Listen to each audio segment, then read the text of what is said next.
మళ్ళీ 1,00,000 రూపాయల రుణమాఫీ చేస్తాను. పాపం రైతులు మంచోళ్ళు, మా శంకర్ ఇంతకుముందే చెప్పిండు, రైతులు అమాయకులు మంచోళ్ళు, ఏం చెప్పినా నమ్ముతారు,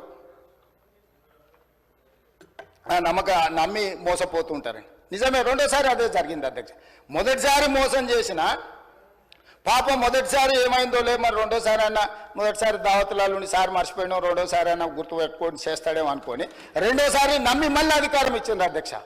రెండోసారి అధికారం ఇచ్చిన తర్వాత వీళ్ళు చేసిన రుణమాఫీ ఎగ్జాక్ట్గా 11,909 కోట్ల రూపాయలు అధ్యక్ష. 5 ఏళ్లలో కలిపి ఎంతమంది రైతులకు అధ్యక్ష? ఒక్క నిమిషం చెప్తాక, అది కూడా చెప్తాక. 21,35,557 మంది రైతులకు 11,909 కోట్ల 31 లక్షల రూపాయలు అధ్యక్ష వీళ్ళు చేసిన రుణమాఫీ 5 ఏళ్లలో కలిపి. ఇందులో 7,500 నిన్న మనం విచారణకు ఆదేశించిన ఔటర్ రింగ్ రోడ్ అమ్మి తెచ్చి దీంట్లో పోసిరు అధ్యక్ష.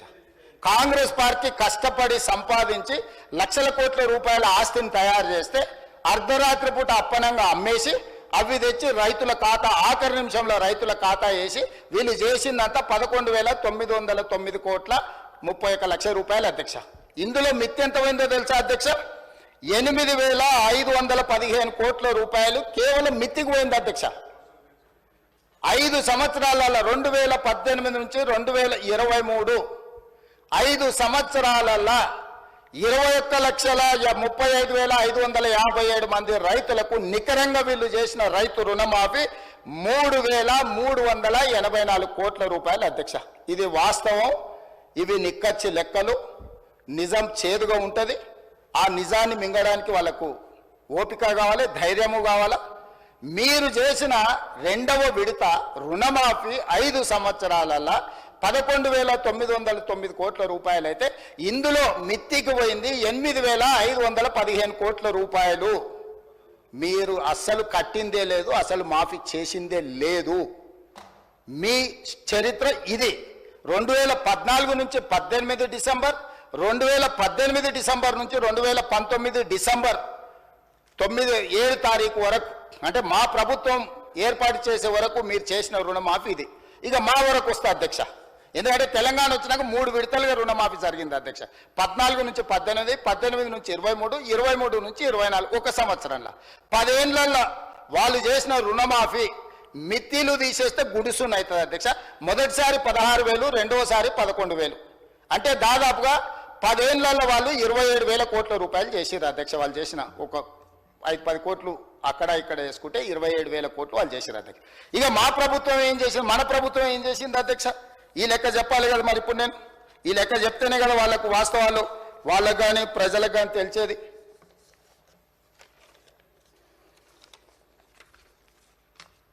రెండు లక్షల వరకు రుణమాఫీ చేస్తామని ఎన్నికల మేనిఫెస్టోలు చెప్పినాం, ఎన్నికల తర్వాత కూడా చెప్పినాం. ఒక సందర్భంలో ఒక ఆయన సవాల్ ఇసిరిండు, అది అట్లా ఇది ఇట్లా అని. 15 ఆగస్టు లోపల చేస్తామని చెప్పినాం.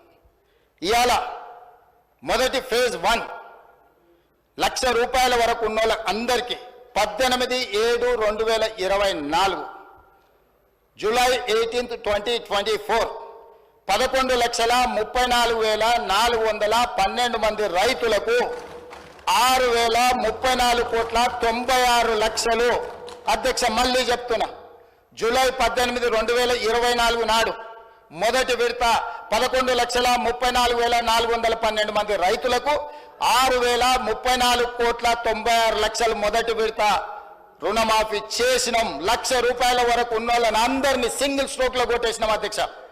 రెండవ ఫేజ్ 30 జూలై 2024 సరిగ్గా 12 రోజుల్లోనే 6,40,823 మంది రైతులకు 6,190 కోట్ల రూపాయలు రెండో విడత మాఫీ చేసినాం అధ్యక్ష 12 రోజుల్లోనే.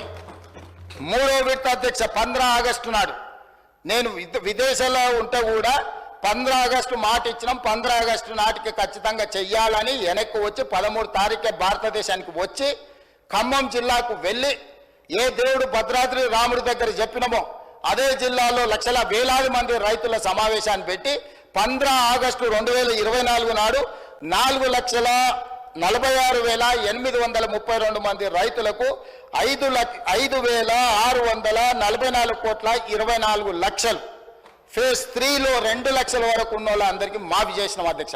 3 విడతలల్లో ఎన్ని రోజులు?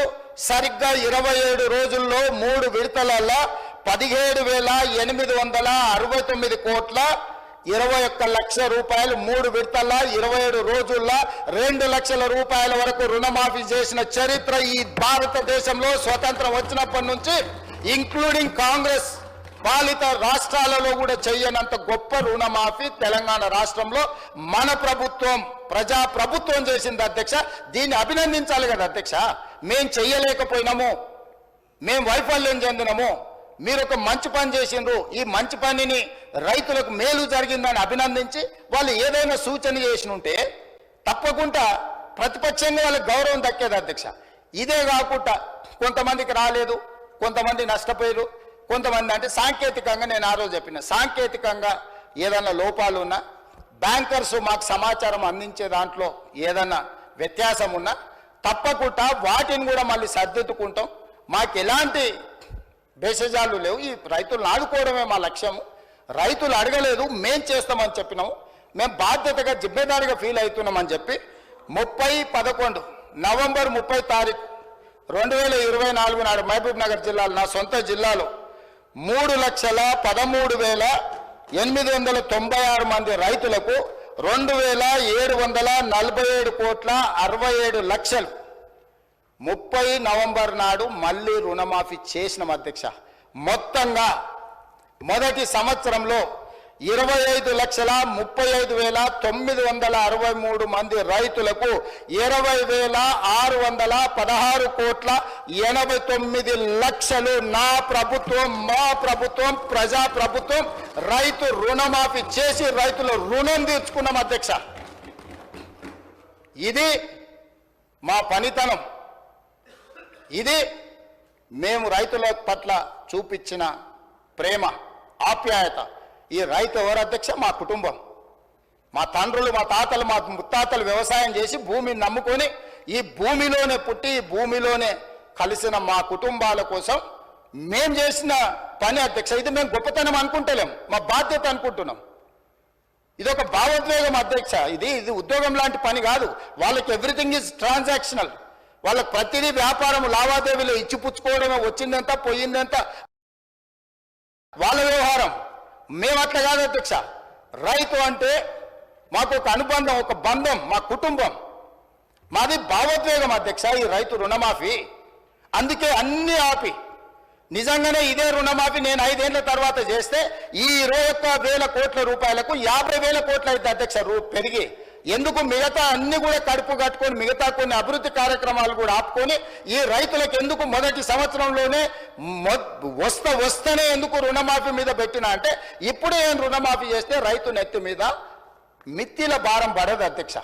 అందుకోసం నేను రైతులను మిత్తిల నుంచి కాపాడి రైతుని ఆదుకోవాలని, రైతు అంటే మేమంటే రైతు అని, రైతును రాజుగా చూడాలని, వ్యవసాయం దండగా కాదు వ్యవసాయాన్ని పండుగ చేయాలనే ఉద్దేశంతో 20,616 కోట్ల 89 లక్షల రూపాయలు రుణమాఫీ చేసి ఈ సభలో నిటారుగా నిలబడి ఈరోజు ప్రజలకు మేము జవాబిస్తున్నాం అధ్యక్ష. వీళ్ళకి కాదు అధ్యక్ష. ఏంది వీళ్ళకి జవాబు చెప్పేది? వీళ్ళకి ఏమైనా బాధ్యత ఉందా? వీళ్ళకి ఏమైనా బరువు ఉందా? బాధ్యత ఉందా? ఎట్లా వ్యవహరించడం మీరు చూసారు కదా అధ్యక్ష పైనుంచి. వీళ్ళ మమ్మల్ని అడిగేది? వీళ్ళకి అర్హత ఉందా? ఇంకా ఎస్ఎల్బిసిలో మీరు 40,000 కోట్లు వచ్చింది, లేకపోతే ఇంత ఉంది అంత ఉంది అంటారు. కరెక్ట్, అక్కడికే వస్తాం. మీరు చేసిన పాపం పుట్టలాగా పెరిగి అది మానెత్తి మీదకి వచ్చింది. 2014 నుంచి 2023 వరకు 10 ఏళ్ళు మీరు ఎగదొబ్బిందంతా తడిసి మోపెడై తట్టెడై అప్పుల భారం నెత్తి మీద పడి అవన్నీ కలిపితే ఇక్కడికి వచ్చింది. కానీ మేము ఇచ్చింది ఏ డేట్ నుంచి అధ్యక్ష? మేము మా బాధ్యత తీసుకున్నప్పుడు మేము క్లియర్గా ఒక డేట్ మెన్షన్ చేసినాం అధ్యక్ష. 11/12/2018 నుంచి 9/12/2023 నేను బాధ్యత తీసుకునే వరకు 5 సంవత్సరాలు కరెక్ట్గా లెక్కగట్టి ఈ 5 సంవత్సరాలలో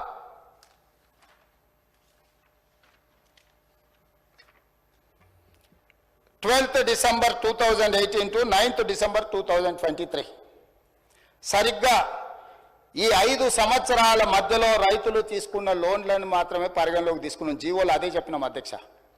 వాళ్ళు ఎగబెట్టింది ఉమ్మడి రాష్ట్రంలో పెండింగ్ ఉన్నది, 2014 నుంచి 2018 వరకు తీసుకున్న పెండింగ్ ఉన్నాయి, లేకపోతే వాళ్ళు మిత్తిలు కట్టకుండా వదిలేసినాయి. ఇవన్నీ లెక్క కడితే రైతుల ఎస్ఎల్బిసి బ్యాంక్ ఏం చెప్తుంది అధ్యక్ష? టోటల్గా రాష్ట్రంలో ఉన్న రైతుల కమతాలు, రైతుల యొక్క ఖాతాల నెంబర్ చెప్పి ఆ రైతుల నుంచి మాకు ఎంత బకాయిందో టోటల్గా చెప్పారు అధ్యక్ష. ఆ టోటల్ నుంచి 12 డిసెంబర్ 2018 నుంచి 9 డిసెంబర్ 2023 వరకు ఈ 5 సంవత్సరాలలో ఎంతమంది రైతులకు ఎంత బకాయి ఉందో ఆ వివరాలు ఇవ్వండి అని చెప్పి ఆ వివరాలు తీసుకొని మేము రుణమాఫీ చేసినాం అధ్యక్ష. ఇప్పుడుగా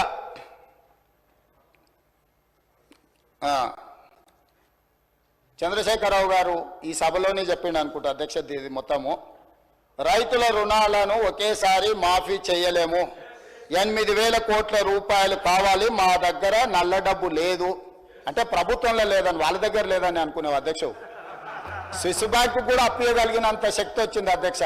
నేను అంతకుముందు ఎమ్మెల్యే అంతకుముందు ఆర్థిక మంత్రిని అడిగిన, అరే ఏడో దాసుడు కష్టం కాదు, 10 పైసలు మిత్తిస్తాం, మా ప్రభుత్వానికి అప్పి రైతులకు రుణమాఫీ చేస్తాను ఒకసారి అడిగిన అధ్యక్ష. ఇట్లనే ఎక్కడో దావతులు ఎదురుపడితే కొంచెం సానుకూలంగానే తల ఊపింది, కానీ మళ్ళీ బామార్దికి కోపం వస్తుందని జర వెనక తగ్గినట్టు అనిపించింది అధ్యక్ష. ఇవాళ ఈ రాష్ట్రం ఉన్న 7 లక్షల కోట్ల అప్పు కూడా కట్టాలంటే ఏం లేదు అధ్యక్ష. వాళ్ళకి ఒక్కసారి మన దిక్కు చూసిరంటే రాష్ట్రం అప్పు అంతా కట్టొద్దు అధ్యక్ష, ఎందుకంటే అంతా అక్కడికే చేరింది కదా.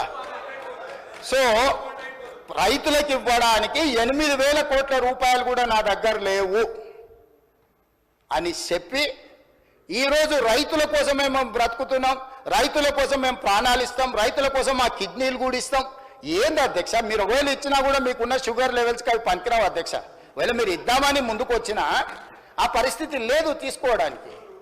సో మీరు ఏం చేసిండ్రో వెనక్కి తిరిగి చూసుకోకుండా ఎందుకు అధ్యక్ష నాకు ఈ పాపం, నాకు ఈ శిక్ష? మీరు చేసిన పాపాలన్నీ నేను చదవాల్సి వస్తుంది అధ్యక్ష. ఇది నాకు శిక్షలాగా అయిపోయింది. ఈ శిక్ష నాకు వద్దు అధ్యక్ష. నేనేమంటున్నా అంటే నేను ఒక పాజిటివ్ దృక్పథంతో ముందుకు వెళ్ళాలనుకుంటున్నా. కాబట్టి దయచేసి రుణమాఫీ చేస్తే సరిపోతుందా? జీతాలు పింఛన్లు ఇవ్వద్దా? ఇప్పటిదాకా ప్రభుత్వ ఉద్యోగస్తులకు కూడా ఇవ్వండి, లక్షల కోట్ల జీతాలు వచ్చేటోళ్ళకి ఇవ్వండి, ఐఏఎస్లకు ఐపీఎస్లకు కూడా ఇవ్వండి, టాటాలకు బిర్లాలకు కూడా ఇవ్వండి. ఆయన దోస్తు అదానికి ఆయనకు ఫ్లైట్ ఇచ్చి దావత్ చేసుకుని అదానికి ఇవ్వమంటాడు. ఇటలీ నుంచి నిన్నమన్న యునైటెడ్ కింగ్డమ్ నుంచి వచ్చింది కదా ఎఫ్ఈఓ సిఓ కూడా ఇక్కడ భూమి కొంటే ఆయన కూడా ఇవ్వమంటాడు. ఎట్లా ఇంత బాధ్యత లేకుండా ఇట్లా మాట్లాడుకుంటూ పోతే ఇది ఏ రకంగా సమంజసం అధ్యక్ష? అదేవిధంగా అధ్యక్ష, అందుకే అదేవిధంగా అధ్యక్ష ఈరోజు నువ్వు ఎంత అరిసినా ఆయన నీకేమి ఇయ్యాడు. ఇప్పుడు నువ్వు ఆయన పేరు ఎంతో తలుచుకున్నా పాపం ప్రేమ వరం ఇచ్చేటట్టు లేడు. సో ఈరోజు అందుకే రాష్ట్రానికి వచ్చిన 100 కూడా మన స్కిల్ యూనివర్సిటీ కోసం 100 కోట్లు తెలంగాణ యువత కోసం తీసుకుంటే కడుపు మండి మాకు రాలేదని అక్కస్తోటి నానా యాగి చేస్తే ఆ పిల్లల స్కిల్ డెవలప్మెంట్ యూనివర్సిటీకి తీసుకున్న 100 కోట్లు కూడా వాపసు ఇవ్వాల్సి వచ్చింది అధ్యక్ష. ఇది రాష్ట్రానికి నష్టం. నాకేం నష్టం అధ్యక్ష?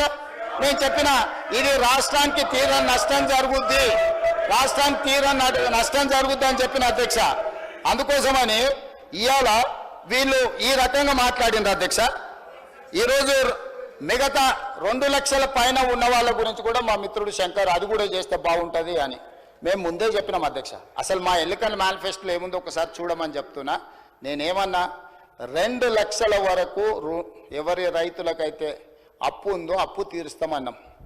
ఈరోజు ఇంకా ఏదైనా 2 లక్షల లోపల ఎవరిదైనా తప్పుబడ్డా ఇంకేదైనా సవరించేది ఉన్నా మీ లెక్కలు తీసుకొచ్చి ఇవ్వండి, మీ లెక్కలు ఇవ్వండి. నిజాలు వినడానికి ఓపిక ఉండాలి అధ్యక్ష. నిజం వినడానికి ఓపిక ఉండాలి అధ్యక్ష. నిజం అనేది కొంచెం చేదుగుంటుంది అధ్యక్ష. ఈ చేదు గుళికలు కొంచెం మింగాల్చి, ఎందుకంటే 10 ఏళ్ళు చేసిన పాపాలకు ఇది తప్పదు అధ్యక్ష. ఇది చాలా చిన్న శిక్ష అధ్యక్ష. ప్రజలు విధించిన శిక్ష ముందు ఇది చాలా చిన్నది, వినాలి వాళ్ళు, ఎందుకంటే మంచి చెప్తున్నప్పుడు నేర్చుకోవాలి. అదేవిధంగా అధ్యక్ష ఇక అప్పుల గురించి పదే అప్పులు ఇట్లా తెచ్చారు, అప్పులు అట్లా తెచ్చారు, మేము తెచ్చిన అప్పులు అదేదో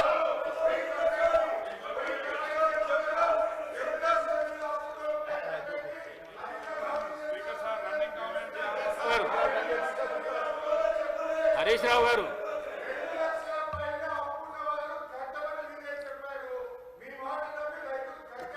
హరీష్ రావు గారు అధ్యక్ష మీకు అవకాశం వచ్చినప్పుడు మాట్లాడండి. అధ్యక్ష నేను మళ్ళీ తమరి ద్వారా చెప్తున్నా, మాట తప్పని మడమ తిప్పని రాజకీయ పార్టీ కాంగ్రెస్ పార్టీ. 2004లో కరీంనగర్ గడ్డ మీద శ్రీమతి సోనియా గాంధీ గారు తెలంగాణ ప్రజల యొక్క ఆకాంక్ష నాకు తెలుసు, మీ ఆకాంక్ష నెరవేరుతుందని చెప్పి చంద్రశేఖరరావు గారు సభలో లేకపోయినా, అధ్యక్ష ఇది వినాలి, తెలంగాణ సమాజానికి తెలవాలి, హరీష్ రావు గారు తెలంగాణ బిల్లు సభలోకి వచ్చినప్పుడు చంద్రశేఖరరావు గారు సభలో లేకపోయినా సెంట్రల్ హాల్లో వారు గప్పాలు కొడుతున్నా తెలంగాణ బిల్లు పాస్ చేసి తెలంగాణ రాష్ట్రం ఇచ్చిన గొప్ప నాయకురాలు సోనియా గాంధీ గారు. ఇది నేను కాదు, ఇక్కడనే నిలబడి మాట్లాడింది చంద్రశేఖరరావు గారు. తెలంగాణ రాష్ట్రానికంటే ముందు వారి ఇంటికి వెళ్ళి ఆడ అరుస్తున్నాయన బోర్ల బొక్కల వండుకొని సోనియా గాంధీ గారికి కాళ్ళు పట్టుకొని నమస్కారం పెట్టిన సంగతి అప్పుడే మర్చిపోయినారు. ఎందుకంటే కృతజ్ఞత లేని మనుషులను మనం ఏం ఆశించలేము. సో ఈరోజు ఆంధ్రప్రదేశ్లో పార్టీ పూర్తిగా చచ్చిపోయిన, కేంద్రంలో అధికారం కోల్పోయిన 4 కోట్ల తెలంగాణ ప్రజలకు ఇచ్చిన మాట నిలబెట్టుకోవడానికి శ్రీమతి సోనియా గాంధీ గారు తెలంగాణ రాష్ట్రం ఇచ్చింది. కాబట్టి ఆమె దయ వల్ల ఏర్పడ్డ తెలంగాణ రాష్ట్రంలో 2 సార్లు ముఖ్యమంత్రి 10 సంవత్సరాలు వెళ్ళి 100 సంవత్సరాల విధ్వంసం చేసి 1000 తరాలకు సరిపోయేటంత ఆస్తిని కొల్లగొట్టే అవకాశం మీకు వచ్చిందనంటే సోనియా గాంధీ గారి దయ వల్ల. కాబట్టి దయచేసి సోనియా గాంధీ గారి గురించి మాట్లాడేటప్పుడు కొంచెం మౌనంగా వింటే మర్యాద ఉంటుంది మీకని నేను చెప్తున్నా అధ్యక్ష. అదేవిధంగా అధ్యక్ష అప్పుల గురించి మొన్న వరుసగా చర్చ జరిగింది. మా మిత్రుడు ఆర్థిక మంత్రి బట్టి విక్రమార్క గారు మొదటి శాసనసభావేశంలోనే ఆర్థిక శ్వేతపత్రం ప్రవేశపెట్టిండు. ఆర్థిక శ్వేతపత్రం మీద ఆ రోజు చర్చ జరిగింది. మళ్ళా 10 నెలల తర్వాత మరి వాళ్ళకి ఏం జ్ఞానోదయం కలిగిందో, లేకపోతే అబద్ధాలు చెప్పాలి, బుకాయించాలి, దబాయించాలి, పాత శ్వేతపత్రం ప్రజలు మర్చిపోయినారు కాబట్టి మళ్ళీ కొత్త అబద్ధాలు చెప్పాలని వాళ్ళు ఏమని అనుకున్నారో నాకు తెలియదు. అదే అక్కడికే వస్తున్నా. ఆ రోజు పెట్టిన శ్వేతపత్రంలో స్పష్టంగా రాష్ట్ర ప్రభుత్వం చేసిన మార్కెట్ రుణాలు 3,89,673 కోట్ల అధ్యక్ష. అదేవిధంగా స్పెషల్ పర్పస్ వెహికల్స్ కార్పొరేషన్స్ గ్యారంటీలు ఇచ్చి ప్రభుత్వమే చెల్లించే రుణాలు అధ్యక్ష 1,27,208 కోట్లు యాక్చువల్గా ఆ రోజు శ్వేతపత్రంలో పెట్టింది. కానీ వాస్తవానికి అవి 1,29,243 కోట్ల అధ్యక్ష. అంటే దాదాపుగా 2,000 కోట్లు ఇక్కడ లెక్కలోకి రాలేదు అధ్యక్ష. అదేవిధంగా ప్రభుత్వ గ్యారంటీతో కార్పొరేషన్లు తీసుకున్న రుణాలు కానీ కార్పొరేషన్లే చెల్లిస్తాయి అనేది ప్రభుత్వం చెప్పిన మాట అధ్యక్ష. అవి ఒక 95,462 కోట్ల అధ్యక్ష. అదేవిధంగా ఏ గ్యారంటీ లేకుండా వివిధ కార్పొరేషన్లు తీసుకున్న రుణాలు 59,414 కోట్ల రూపాయలను పెట్టారు అధ్యక్ష. టోటల్గా ఆ రోజు శ్వేతపత్రం పెట్టినప్పుడు 6,71,757 కోట్ల రూపాయలు అప్పులు అని చెప్పి బట్టి విక్రమార్క గారు ఆనాడు ఆర్థిక శ్వేతపత్రాన్ని ఈ సభలో ప్రవేశపెట్టి దాని మీద సుదీర్ఘమైన చర్చ జరిగింది. అందరు సభ్యులు చెప్పిండ్రు, బయట కూడా ప్రశంసలు అందుకున్నాం, సభను బాగా నడిపారు, అందరికి అవకాశం ఇచ్చిండ్రు అని. ఎందుకంటే నిజాలు వాస్తవాలు ప్రజలకు తెలవాలి కాబట్టి చర్చ చేసింది. ఇవి కాకుండా ఆ రోజు ఈ లెక్కలో చెప్పని ఏంటి అధ్యక్ష అంటే వీళ్ళు పనులు చేయించుకొని బకాయిలు పెట్టి, అంటే ఇప్పుడు సర్పంచులు ధర్నాలు చేస్తారు, ఆ సర్పంచులకు ఎన్నికలలో వాళ్ళని ఉపయోగించుకుందామని వాళ్ళకి శాంక్షన్స్ ఇచ్చి వాళ్ళతో పనులు చేయించి వాళ్ళ బిల్లులు ఇవ్వకుండా పెండింగ్ పెట్టినాయి. హాస్టల్స్లలో SC ST BC minority welfare హాస్టల్స్లో పిల్లలకు బకాయిలు పెట్టినాయి. అదేవిధంగా ఫీజు రియంబర్స్మెంట్లు బకాయిలు పెట్టినాయి. అదేవిధంగా రాజీవ్ ఆరోగ్యశ్రీలో పేదల వైద్యానికి బకాయిలు పెట్టినాయి. ముఖ్యమంత్రి రిలీఫ్ ఫండ్ నుంచి రిలీజ్ చేయకుండా పెట్టిన బకాయిలు, ఇవే కాకుండా వాళ్ళు కమిషన్లు కొట్టేసి ఒప్పందాలు చేసి వదిలేసిపోయిన కాళేశ్వరము, పాలమూరు, రకరకాల సాగునీటి ప్రాజెక్టులు, అదేవిధంగా టిమ్స్, నిమ్స్, హాస్పిటళ్లు కట్టడానికి తీసుకొచ్చిన ఆ కాంట్రాక్టర్ల బకాయిలు, ఇవన్నీ లెక్క కలిపితే 40,154 కోట్ల రూపాయలు కాంట్రాక్టర్ల బకాయిలు కూడా మాకు ఇచ్చారు అధ్యక్ష. టోటల్ కలిపితే 7,11,911 కోట్ల రూపాయలు 7 డిసెంబరు 2023 నాడు మాకు ఇది ఇచ్చిపోయినారు అధ్యక్ష. మాజీ ఆర్థిక మంత్రి ఒక వాదన ఏంది, ఉమ్మడి రాష్ట్రంలో 72,000 కోట్ల రూపాయలు, అదేవిధంగా కార్పొరేషన్స్కి ఒక 11,000 కోట్ల రూపాయలు కౌంటర్ గ్యారెంటీలు ఉన్నాయి, ఈ 83,000 కోట్లు 84,000 కోట్లు మా ఖాతాలో రాయొద్దు అన్నాడు. అదే చెప్తా అది కూడా చెప్తా అధ్యక్ష. అట్లాంటి మాట్లాడతారనే వాటిని కూడా తీసుకొని వచ్చిన అధ్యక్ష. ఇంకా కూడా అబద్ధాలు చెప్పాలని ఎందుకు ప్రయత్నం చేస్తున్నారో నాకు అర్థమైతలేదు. సో అధ్యక్ష, మేమేమన్నాము, మేము అధికారంలోకి వచ్చే నాటికి ఉమ్మడి రాష్ట్రంలో దాదాపుగా 58 సంవత్సరాలు 15-16 మంది ముఖ్యమంత్రులు, ఇంతకుముందు మా జూపల్లి గారు చెప్పినట్టు, వాళ్ళందరూ కలిసి 60 సంవత్సరాలు దాదాపుగా పరిపాలన చేసి 16 మంది ముఖ్యమంత్రులు కలిసి చేసిన అప్పు 72,000 కోట్లయితే, ఒక వ్యక్తి, ఒక్క కుటుంబము, ఒక్క పార్టీ 9.5 సంవత్సరాలు పరిపాలించి 6 లక్షల అంటే ఆ 72,000 కోట్ల వేల ఈ 7,11,000 కోట్ల నుంచి ఆ 72,000 కోట్లు తీసేస్తే కూడా అధ్యక్ష 6,40,000 కోట్ల రూపాయలు వీళ్ళు అప్పులు తీసుకొచ్చారు అధ్యక్ష. ఇంకా సిగ్గు లేకుండా మాట్లాడతారు ఏంటి అధ్యక్ష? అంటే ఒక వ్యక్తి, ఒక్క కుటుంబము, ఒక్క పార్టీ 9.5 సంవత్సరాలు పరిపాలించడానికి అవకాశం ఇస్తే 6,30,000 కోట్ల రూపాయల అప్పు వాళ్ళు చేస్తే, కాంగ్రెస్ పార్టీ పరిపాలించిన 60 ఏళ్ళు తెలుగుదేశం కూడా మా ఖాతాలనే కలిపితే 16 మంది ముఖ్యమంత్రులు కలిసి చేసిన అప్పు ఎంత అధ్యక్ష? 72,000 కోట్లు. 72,000 కోట్ల అప్పుల్లో మేము నిర్మించిన నిర్మాణాలు ఏంటి అధ్యక్ష?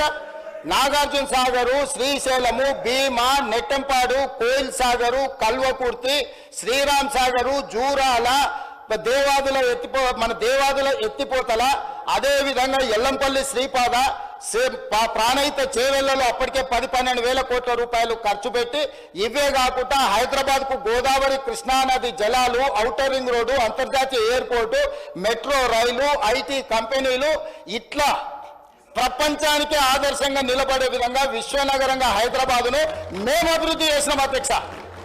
ఆ అభివృద్ధితో ఈ రోజు ధనిక రాష్ట్రంగా ఎట్లా మారింది అధ్యక్ష? ఆనాడు 16 మంది ముఖ్యమంత్రులు నిబద్ధతతో, చాలా బాధ్యతతో, చాలా జాగ్రత్తగా, రోసయ్య గారు 15-16 సార్లు ఆర్థిక మంత్రిగా బడ్జెట్ ప్రవేశపెట్టి రూపాయి లెక్క కట్టి గల్లపెట్టెను భద్రంగా దాచిండు. కాబట్టి మిగులు రాష్ట్రంగా మీకు అప్పచెప్తే మిగులు రాష్ట్రాన్ని దివాలా రాష్ట్రంగా దీపించింది మీరు మౌనంగానే ఉండకుండా మళ్ళీ ఎగబడి ఎదురుదాడి చేస్తున్నారు అధ్యక్ష. మీరే ఆలోచన చేయండి అధ్యక్ష. దాదాపుగా ఒక 56 నుంచి 2014 వరకు లెక్కేసుకుంటే ఒక 58 ఏళ్ళు అంతకంటే ముందు లెక్కేస్తే కూడా 60 సంవత్సరాల పైగా 16 మంది ముఖ్యమంత్రులు ఈ ఉమ్మడి రాష్ట్రము లేకపోతే హైదరాబాదు రాష్ట్రం కలిపితే మనకు వచ్చిన అప్పు 72,000 కోట్ల రూపాయలు.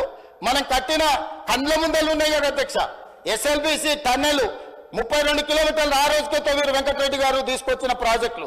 ఇట్లాంటి ప్రాజెక్టులు చాలా వరకు 50%, 60%, 70% దాదాపుగా తెలంగాణలో ఉండే 12-13 వేల గ్రామాలకు, వేలాది తండాలకు, గూడాలకు కరెంట్ ఇచ్చిండ్రు అధ్యక్ష, రోడ్లు వేసిండ్రు అధ్యక్ష, తాగునీళ్ళు ఇచ్చిండ్రు అధ్యక్ష, ప్రతి ఊర్లో బడి కట్టిండ్రు అధ్యక్ష, ప్రతి ఊర్లో గుడి కట్టారు, ప్రతి ఊర్లో తలెత్తితే కనిపించే నీళ్ళ ట్యాంకు ఆనాడు మేము కట్టినాం అధ్యక్ష.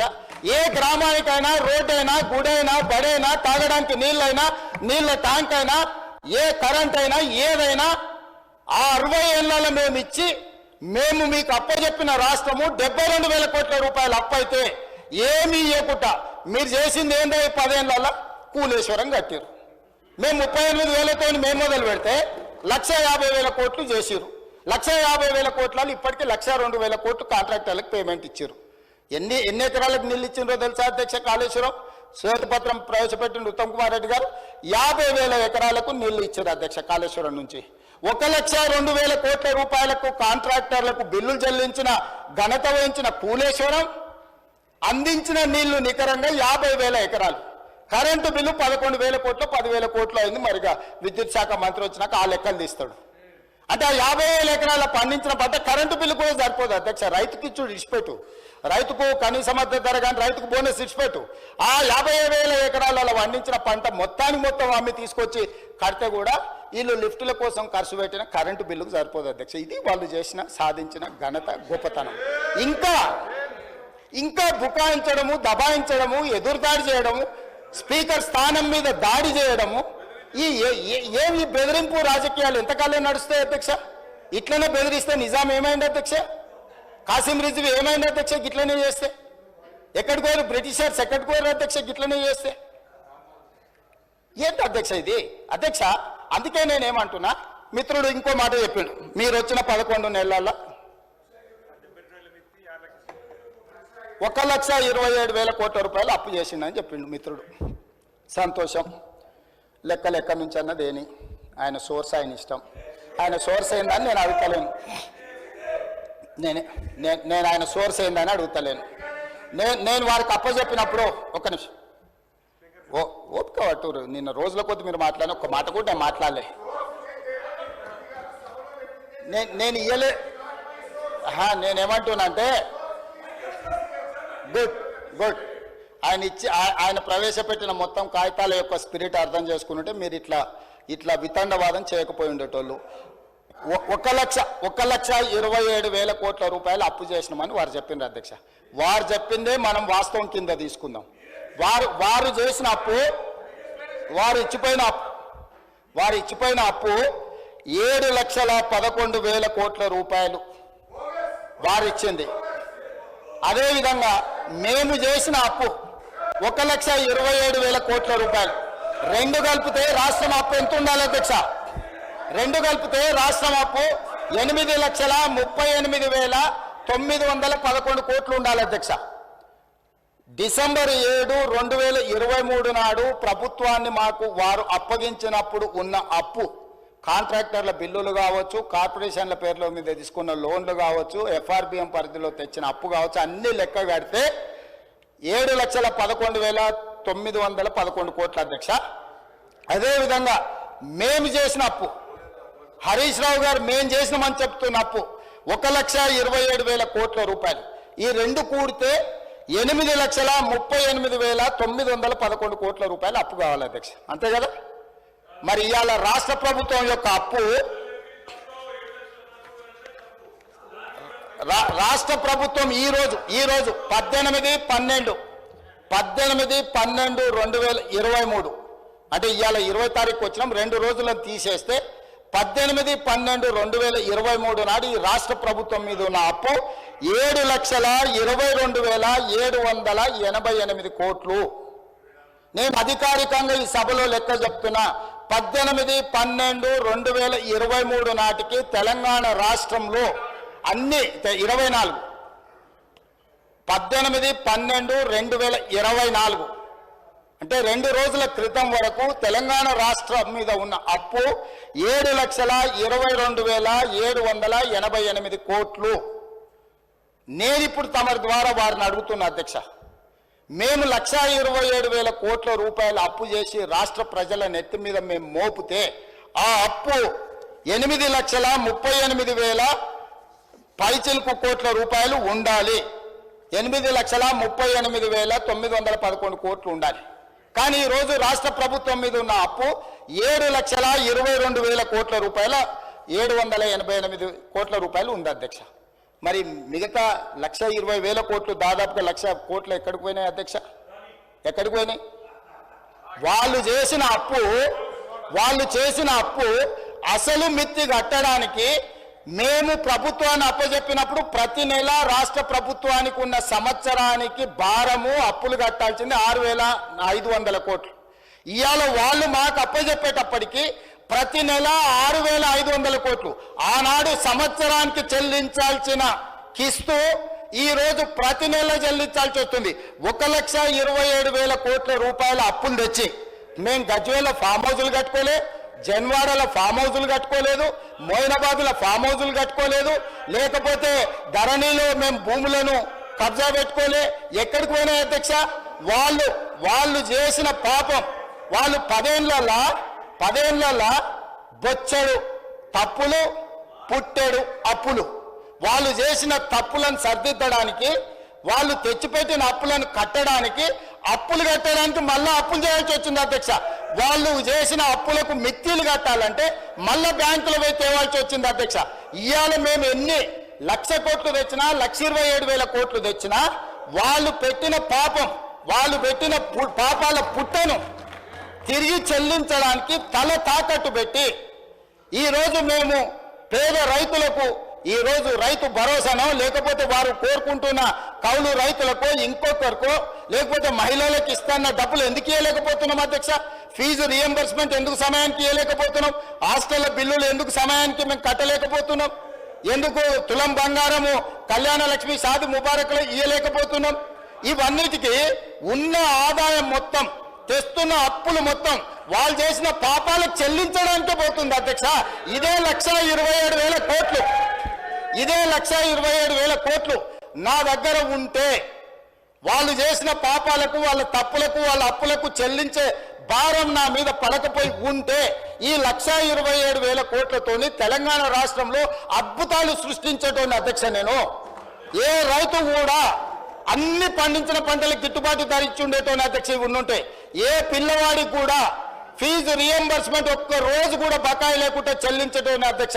ఏ ఆరోగ్యశ్రీ మన హాస్పిటళ్లకు అక్బరుద్దీన్ ఓవైసీ గారు పదే కలిసి ఆరోగ్యశ్రీ బిల్లులు చెల్లించండి, కార్పొరేట్ హాస్పిటల్ బతకలేకపోతున్నాయి, డాక్టర్లు జీతాలకు ఇవ్వలేకపోతున్నాం అని చెప్తుంటే, అడగక ముందే నెల అడ్వాన్స్ ఇచ్చి ఉండేటోని అధ్యక్ష. ఇవాళ ఈ రాష్ట్రంలో సంక్షేమ పథకాలు, అది రైతు భరోసా కావచ్చు, లేకపోతే రైతు రుణమాఫీ కావచ్చు, లేకపోతే ఫీజు రియంబర్స్మెంట్ కావచ్చు, ఆరోగ్యశ్రీ కావచ్చు, లేకపోతే పేద ప్రజలకు ఎన్నికల్లో ఇచ్చిన 6 గ్యారంటీలలో ఏదైనా ఒక గ్యారంటీ ఆలస్యమైందంటే ఆ పాపం ఈ పాపాత్ములదే అధ్యక్ష. ఈ పాపాల భైరవులు రాష్ట్రాన్ని అమ్మేసి, కోకపేట అమ్మిరి, ఔటర్ రింగ్ రోడ్ అమ్మిరి, హైదరాబాద్ భూములు అమ్మిరి, హైటెక్ సిటీ అమ్మేసిరి, ప్రతిదీ అమ్మేసింది అధ్యక్ష. వైన్ షాపులు లాస్ట్కు మన ఏమంటారు, మన బలహీనతను కూడా 6 నెలల ముందుగానే అమ్మేసుకున్నారు అధ్యక్ష వైన్ షాప్ల పేర్ల మీద. ఒక్క వైన్ షాప్ ఇస్తామంటే 100 అప్లికేషన్లు తీసుకున్నారు, వాళ్ళ పైసలు కూడా వాపసు ఇవ్వలేదు అధ్యక్ష. పాపం ఏదో వ్యాపారం అవుతుందని వారు 50,000 కడితే 1,000 కోట్ల రూపాయలు అవి కూడా కొల్లగొట్టి, అంటే వ్యసనాలు ఉన్న వాళ్ళను కొల్లగొట్టారు, వ్యాపారాలు చేసిన వాళ్ళని కొల్లగొట్టారు, 60 ఏళ్ళు మనం సృష్టించిన సంపదను కొల్లగొట్టారు, కాంట్రాక్టర్ల పేరు మీద కొల్లగొట్టారు, బ్యాంకుల పేరు మీద అధ్యక్ష. ఏమైనా అప్పు తెచ్చుకుంటే మిత్తి అనేది అడుక్కుంటాం మనం, అరే తక్కువ చేయబా మిత్తి, ఎట్లా ఇట్లా అయితే అని. వాళ్ళు తెచ్చిన అప్పు ఎంత రేటుకు తెచ్చినరో తెలుసా అధ్యక్ష? 11.5%. ఉరి తీసినా తప్పు లేదు అధ్యక్ష. 11.5%. ఎక్కడైతే జైకా, వరల్డ్ బ్యాంక్, ప్రపంచంలో గొప్ప బ్యాంకులు కొన్ని ప్రాజెక్టులకు 2% నుంచి 4% మిత్తితో అప్పులు ఇచ్చేది ఉంటే 11.5%తో అప్పులు తేవడం వల్ల ఈ రోజు వేలాది కోట్ల రూపాయలు మిత్తికే కట్టాల్సి వస్తుంది అధ్యక్ష. ఇంత ఆర్థిక నేరం ఇతర దేశాలలో పాల్పడి ఉంటే ఉరి తీసి ఉండేటోళ్ళు అధ్యక్ష. దుబాయ్ లాంటి దేశాలలో బజార్లో నించోబెట్టి రాళ్లతో కొట్టి చంపేటోళ్ళు అధ్యక్ష. ఇంత బాధ్యత లేకుండా 11.5%తో అప్పులు తెచ్చేవాళ్ళు ఈ దేశంలోనే ఎవరు లేరు అధ్యక్ష. నేను ఎందుకు ఢిల్లీకి పోయిన అధ్యక్ష 20 సార్లు 23 సార్లు 50 సార్లు ఆర్థిక శాఖలో ఉండే నిపుణులను కాళ్ళు పట్టుకోవాల్సిన పరిస్థితి వచ్చింది అధ్యక్ష. కనీసం నా డెట్ రీస్ట్రక్చర్ చేయి, రేట్ ఆఫ్ ఇంట్రెస్ట్ 11.5% నుంచి కనీసం 7%కో 8%కో తగ్గించు అని 4-5% మిత్తి తగ్గించుకుంటే నాకు నెలకు 1,000 కోట్ల రూపాయలు మిగులుతాయి. ఆ 1,000 కోట్ల రూపాయలు ఏదైతే young India integrated residential schools, SC ST BC మైనారిటీలకు ఏవైతే రెసిడెన్షియల్ స్కూల్స్ ఇచ్చామని గొప్ప చెప్తున్నా, ఒక్క స్కూల్ బిల్డింగ్ అనే కట్టిరా అధ్యక్ష. కోళ్ల ఫారంలో కోళ్ల బుట్ట కింద కోళ్లను కమ్మినట్టు 4 రూమ్లలో 100,000 మంది పిల్లలు వండుకుంటారు అధ్యక్ష. ఆడపిల్లలకు బాత్రూమ్ లేక 4 గంటల నుంచి ఆ పిల్లలు లైన్లో నించుంటారు అధ్యక్ష. ఆడపిల్లలకు బాత్రూంలకు సమస్య ఉందని మంచినీళ్లు తాగుతలేరు అధ్యక్ష. ఆడపిల్లలు హృదయ విదారకంగా ఉన్నాయి అధ్యక్ష. జీవోలు ఇచ్చేసి హాస్టల్ పెట్టేసి ఎస్సీ ఎస్టీ బీసీ మైనారిటీ పిల్లలు కాబట్టి వాళ్ళు చావని అని వాళ్ళ కర్మకు వదిలేసి ఆ పిల్లల జీవితాలతో చెలగాటమాడి ఇవాళ 10 నెలల్లో మీరు ఏం చేయలేదు, హాస్టళ్లలో చచ్చిపోతున్నారని సిగ్గు లేకుండా తిరుగుతున్నారు అధ్యక్ష. అధ్యక్ష, ఇన్ని వందల హాస్టల్ ఇచ్చినాం రెసిడెన్షియల్స్ అంటారు కదా, 10 ఏళ్లలో మీరు ప్రగతి భవన్ కట్టుకున్నారు, మీరు సచివాలయం కట్టుకున్నారు, మీరు ఫామ్ హౌజులు కట్టుకున్నారు, 33 జిల్లాలలో పార్టీ ఆఫీసులు కట్టుకున్నారు, టీవీలు పెట్టుకున్నారు, పేపర్లు పెట్టుకున్నారు, వేల కోట్ల రూపాయల వ్యాపారాలు చేసుకున్నారు.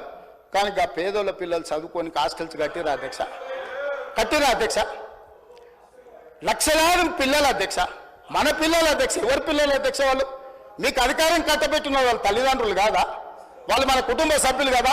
మీ మీద ఎంత నమ్మకంతో, ఎంత విశ్వాసంతో మీకు 2 సార్లు అధికారం అప్పచెప్తే మీ నిర్వాహకం, మీ విలాసవంతమైన జీవితం, మీ సెంటిమెంట్లు, మీకు కావాల్సిన గూడు పుటానీలు తప్ప ఆ పిల్లలకు ఒక గూడు కట్టిండ్రు అధ్యక్ష? 10 ఏళ్లలో ఎన్ని హాస్టల్స్ కట్టిండ్రు? 10 ఏళ్లలో ఎప్పుడైనా వాళ్ళ మెస్ ఛార్జెస్ నువ్వు టైంకి ఇచ్చినవా? 10 ఏళ్లలో ఎప్పుడైనా ఆడపిల్లలకు కాస్మెటిక్ ఛార్జెస్ ఇచ్చినవా? ఆడపిల్లలు తల్లిదండ్రులు సొంత బిడ్డను, పేగు తెంచుకొని పుట్టిన బిడ్డను హాస్టల్లో పెడతారా అధ్యక్ష? ఎంత పేదరికం ఉంటే, ఎంత తప్పని పరిస్థితి ఉంటే ఒక తల్లి, వీళ్ళు శ్రీమంతులు, వాళ్ళ పిల్లల పట్ల వాళ్ళకి ప్రేమ ఉండొచ్చు, కానీ శ్రీమంతులకు వాళ్ళ పిల్లల మీద ఉన్న ప్రేమ పేదోళ్ళకి లేదా అధ్యక్ష? మా దళితులకు, గిరిజనులకు, ఆదివాసులకు వాళ్ళ పిల్లల మీద ప్రేమ లేదా? ఆ ప్రేమ ఉన్నా ఆ ప్రేమను చంపుకొని కప్పి పుచ్చుకొని ఆ ఆడబిడ్డల్ని ప్రభుత్వ పాఠశాలలో చదివించడానికి పంపిస్తే బాత్రూంలో కట్టేనందుకు 10 ఏళ్లలో సిగ్గుతో తల వంచుకొని ముక్కు నేలకు రాసి క్షమాపణ చెప్పాలి దళిత, గిరిజన, ఆదివాసీ సమాజానికి అధ్యక్ష. ఇవాళ ముఖం చెల్లక వారు రావట్లేదు, వారు వస్తారేమో అడుగుదాము కడుగుదామని సంవత్సరం నుంచి ఎదురు చూసిన అధ్యక్ష. ఇవాళ సందర్భం వచ్చింది కాబట్టి ఈ అంశాలన్నిటినీ నేను ప్రస్తావిస్తున్నా అధ్యక్ష. నాకు ఆ బాధ, దుఃఖం, ఆవేదన ఉంది కాబట్టి 40% నెట్ ఛార్జెస్ పెంచిన, 200% కాస్మెటిక్ ఛార్జెస్ పెంచిన, నా ఆర్థిక మంత్రిని పిలిచి స్ట్రిక్ట్ ఇన్స్ట్రక్షన్స్ ఇచ్చిన, నా ఫైనాన్స్ సెక్రటరీకి చెప్పిన, నువ్వు గ్రీన్ ఛానల్ వాళ్ళకి పేమెంట్ లేకపోతే నిన్ను సస్పెండ్ చేస్తానని అధికారిక వార్నింగ్ ఇచ్చిన అధ్యక్ష.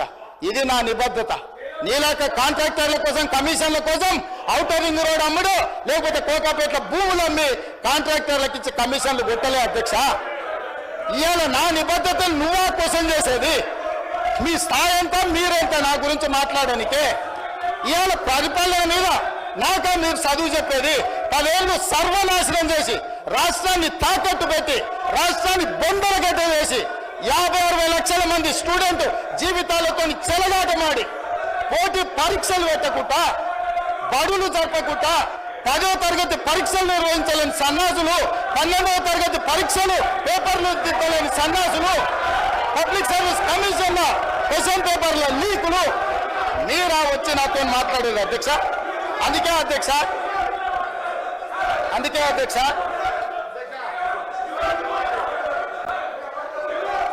హౌస్ ఆర్డర్లో పెట్టమని ఉంది అధ్యక్ష. ప్లీజ్ కూర్చోండి, ప్లీజ్. అధ్యక్ష,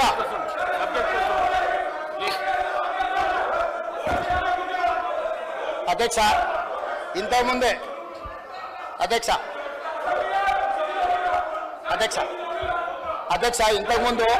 ఇంతకుముందు సభ్యులు తారక రామారావు గారు మాట్లాడుతూ కాళేశ్వరంలో మేము ఉచితంగా నీళ్ళు ఇస్తామన్నాడు, మిషన్ భగీరథలో ఉచితంగా నీళ్ళు ఇస్తామన్నారు. అదేవిధంగా రకరకాల కార్పొరేషన్ల మీద తీసుకున్న అప్పులు ప్రభుత్వమే కట్టదన్నారు. కానీ గత ఆర్థిక మంత్రి బడ్జెట్లో కానీ రిజర్వ్ బ్యాంకు ఇచ్చిన రిపోర్ట్లు, ఎందుకు రిజర్వ్ బ్యాంకు లెక్కలు చూపించిందంటే, Kaleshwaram irrigation project corporation limited పేరు మీద 64,651 కోట్లు అప్పు చేస్తే ప్రభుత్వం యొక్క లయబిలిటీ 16,162 కోట్ల రూపాయలు అని చెప్పారు. ఓన్లీ 25% గవర్నమెంట్ లయబిలిటీ అని చెప్పి 22-23 ఆర్థిక సంవత్సరంలో తప్పుడు నివేదిక ఇచ్చారు అధ్యక్ష. అదేవిధంగా Telangana drinking water supply corporation limited లో 22,427 కోట్లు అప్పు చేస్తే 11,213 కోట్లు అని చూపించారు అధ్యక్ష.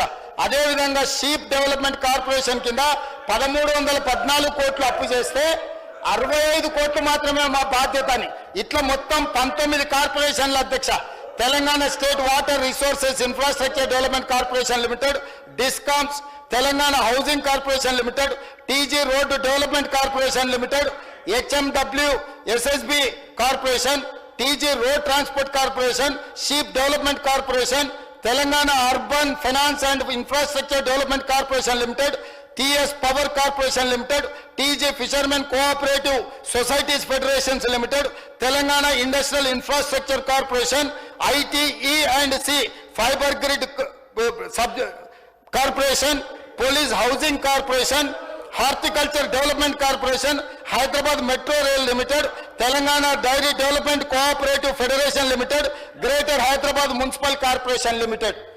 వీటన్నిటి మీద వీళ్ళు చేసిన 19, ఇంకా నేను సివిల్ సప్లైస్ కార్పొరేషన్ కొన్ని కార్పొరేషన్లు తీసుకోవాలి, ఓన్లీ 19 కార్పొరేషన్లు నేను తీసుకున్నా అధ్యక్ష. ఈ 19 కార్పొరేషన్లలో వీళ్ళ సమయంలో వీళ్ళు చేసినప్పు 1,29,283 కోట్ల 60 లక్షలు అధ్యక్ష. వీళ్ళు ఏం చెప్పారు, ఇవన్నీ వాళ్ళే కట్టుకుంటారు, మాకేం బాధ్యత లేదు, ఇందులో ఒక దాంట్లో 5%, ఇంకో దాంట్లో 25%, ఇంకొక దాంట్లో 50% మాత్రమే ప్రభుత్వం బాధ్యత.